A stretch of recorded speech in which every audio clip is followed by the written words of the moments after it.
You are listening to Demystifying Organizations. In partnership with McGraw-Hill Education, I'm your host, Jeff Shatton.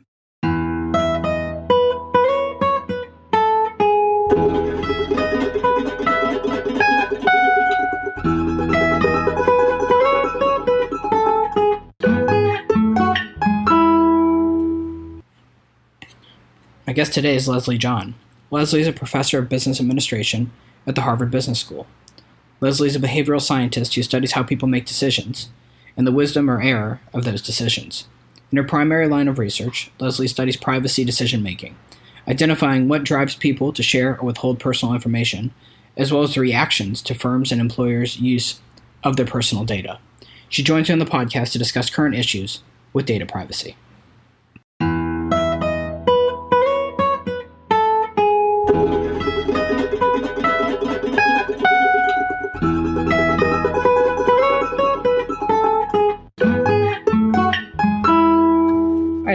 I'd like to welcome Leslie to the podcast. Leslie John, thanks for joining me on. Thanks for having me.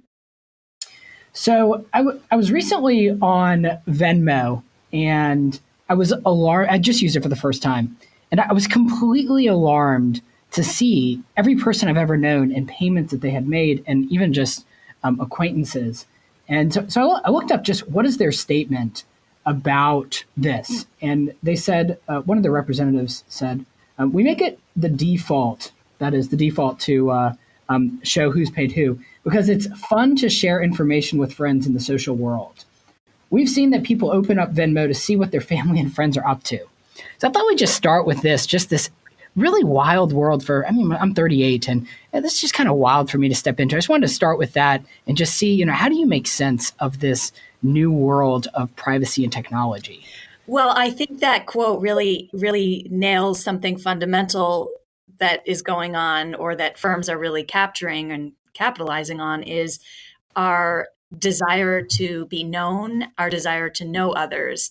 And so this Venmo, the quote that you said is really hitting on this idea that we like to know what our friends and family are up to, and we often like them to know what's going on in our lives. And so, what do you see as the cost of that, or versus the benefits? How do you make sense of the pros and cons?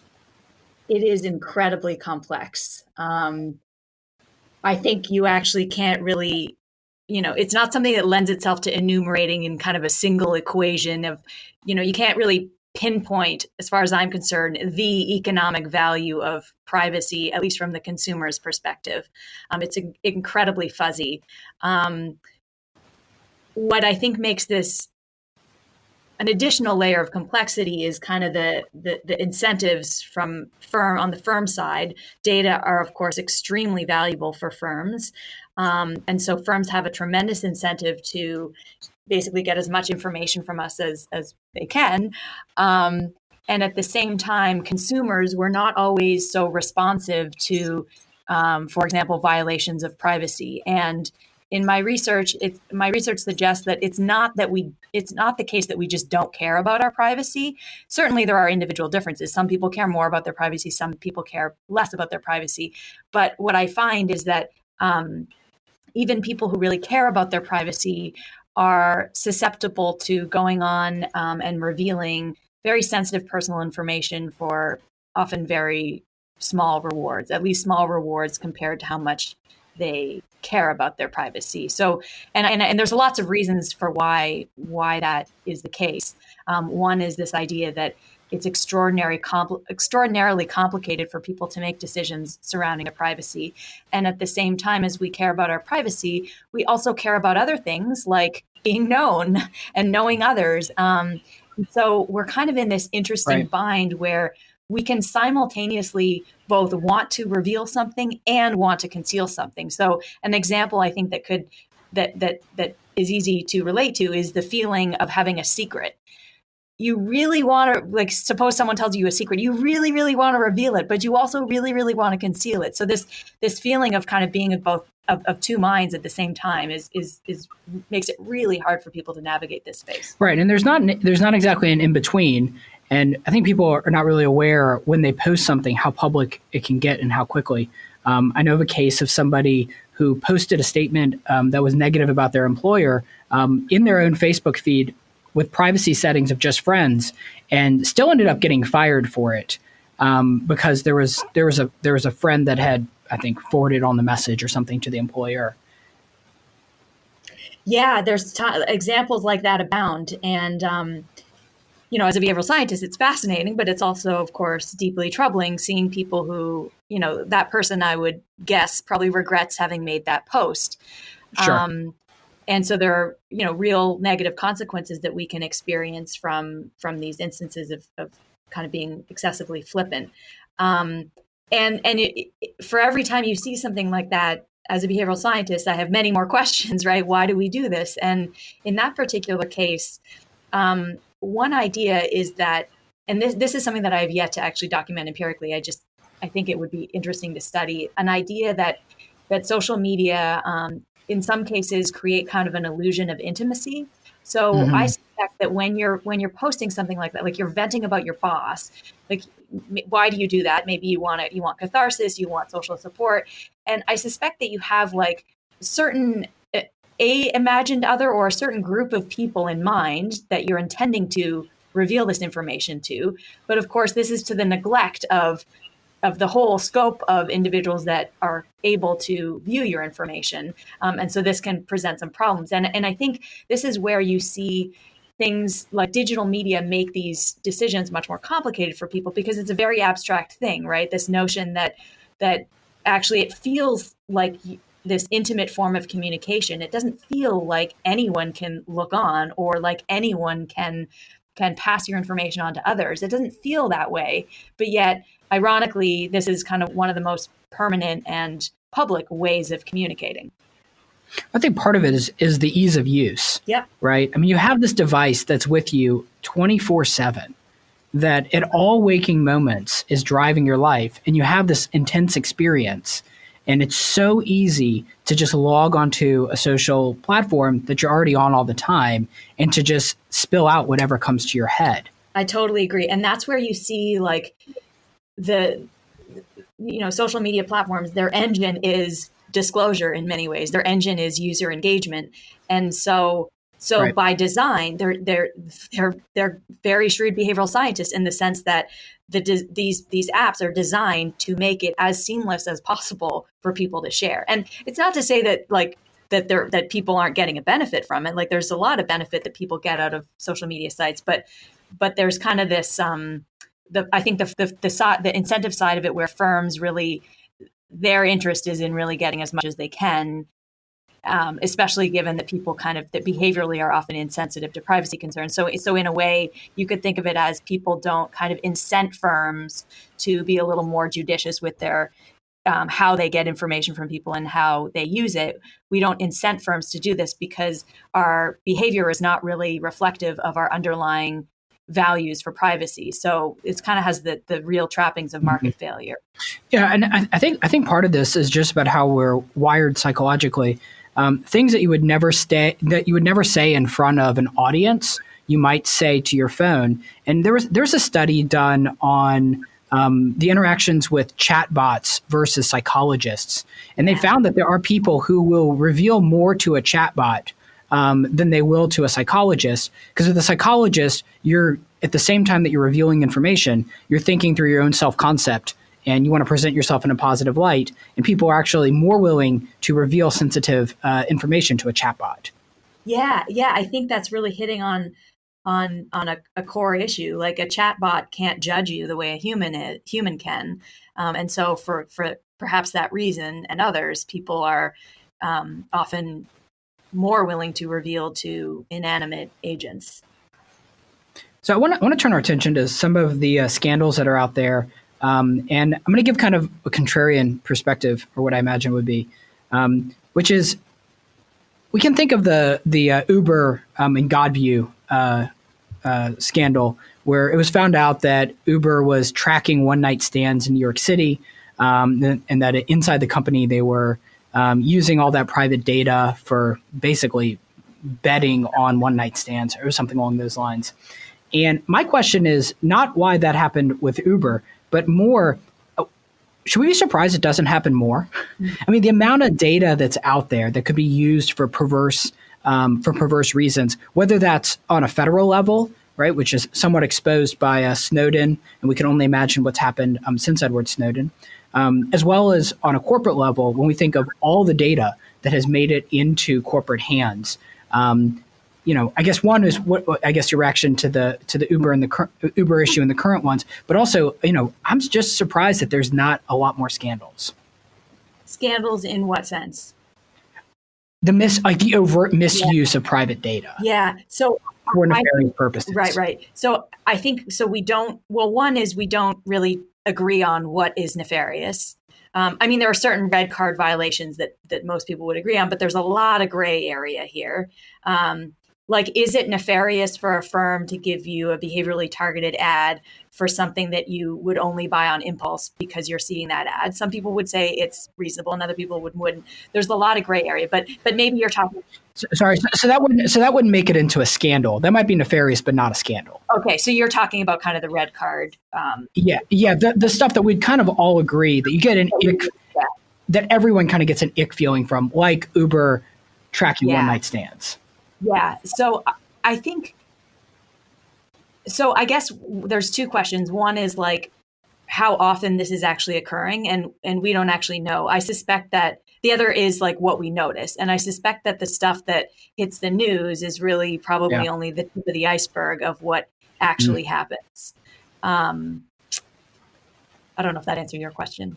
Yeah, because we kind of intuitively understand the risk of the federal government tracking our information, because that could be used for political enemies, right? You could imagine in any situation where politicians are using it. I think for most consumers, it's less obvious the risk for corporations, given that for the most part, they're just trying to make money off of it. And people don't see that as risky to themselves as a government entity.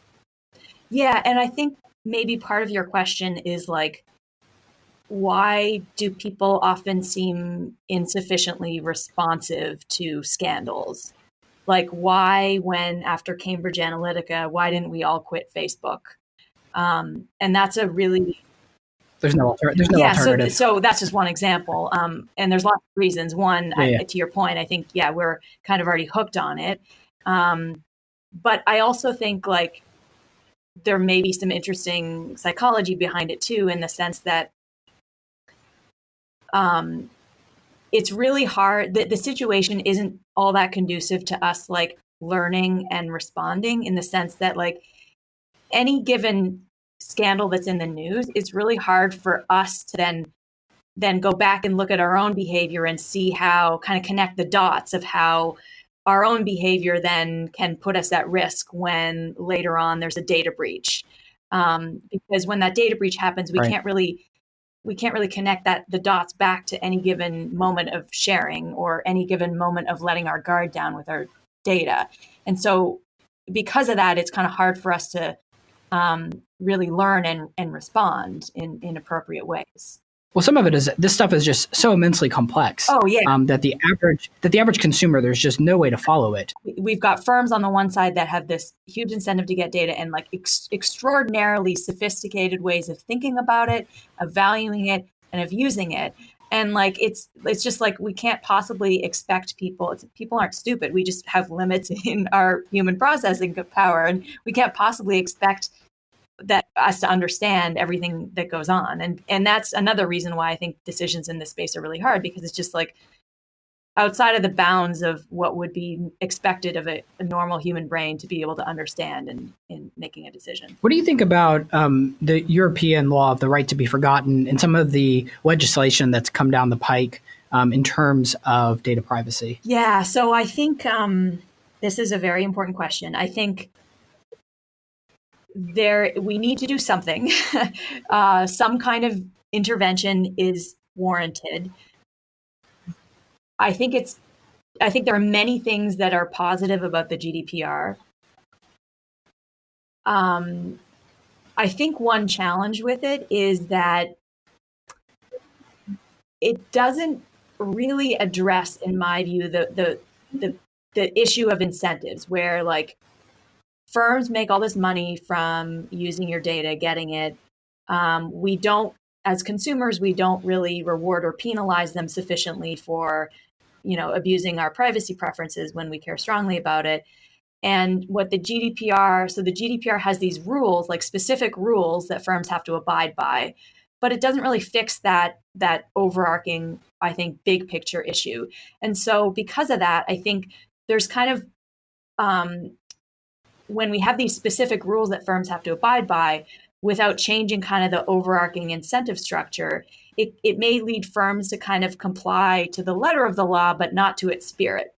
And so what I think is like really promising, an alternative or maybe complementary approach would be something like legal scholar, my colleague here, Jonathan Zittrain, and his colleague, Jack Balkin, have come up with this idea of an information fiduciary, which is the idea that firms would be required to use consumers' data in a way that honors their privacy, in a way that doesn't, in other words, that doesn't put the firm's interests excessively above that of the consumer. Now, saying this out loud, I realize that this is a very vague thing. Like, what does that mean? Yeah, right. The question would be, how would you enforce that, and how would you spell it out?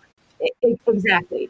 And but I think that the spirit of it is right, and I think in many cases you could kind of come up with what would be considered to be a reasonable, like, what are consumers' expectations about how firms ought to behave? And in fact, this is an empirical question that's measurable, and something I'm working on right now, that with Jonathan Zittrain, in fact, of like what are consumers' expectations about how firms ought to behave?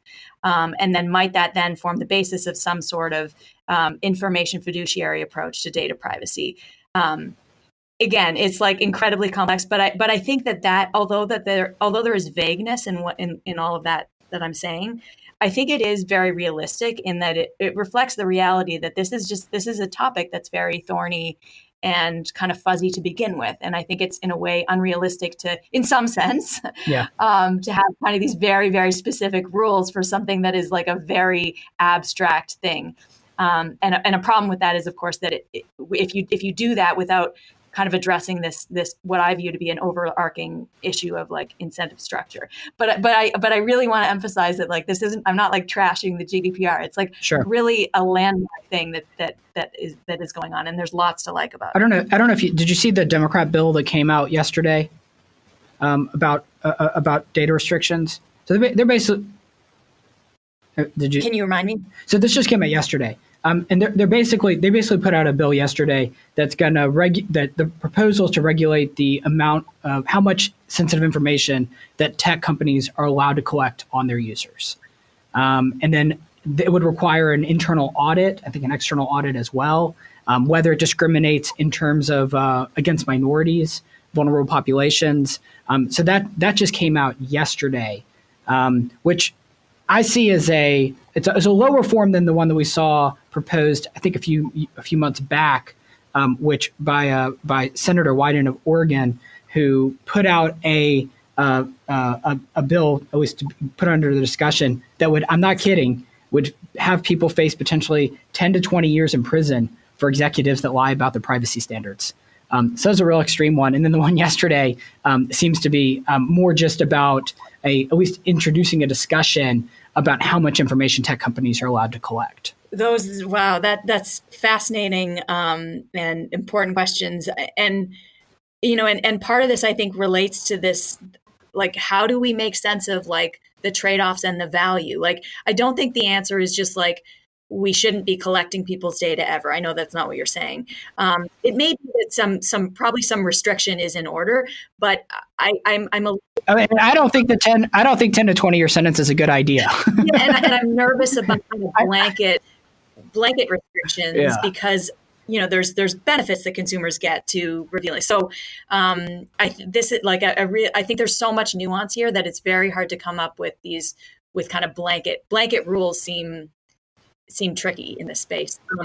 I do have to run, but then there's one thing that I was thinking of that I meant to say when we were talking about complexity, that now that you're bringing up politicians, like the Facebook congressional hearings, the testimony when Zuckerberg testified, and the questions that he got, they were just so illuminating of how amazing, of how We don't understand the Amazing. average. Like, these are smart people, and they've been prepped, and they These are still senators. they don't know the business model. Like, it was really profound that, and if they don't understand it, like, how can we expect them to, in some ways, come up with specific regulations that with these specific rules that make sense.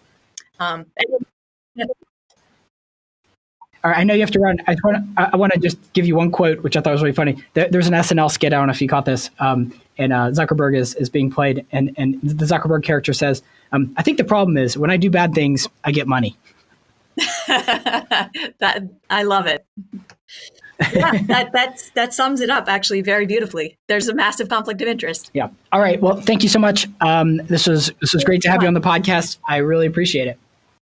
Thanks for listening to the podcast today. If you have any questions or comments, you can email me at jeffshatten1@gmail.com. You can tweet me at jeffshatten. If you like this podcast, press the subscribe button and make sure to rate it on iTunes so that other people can find it.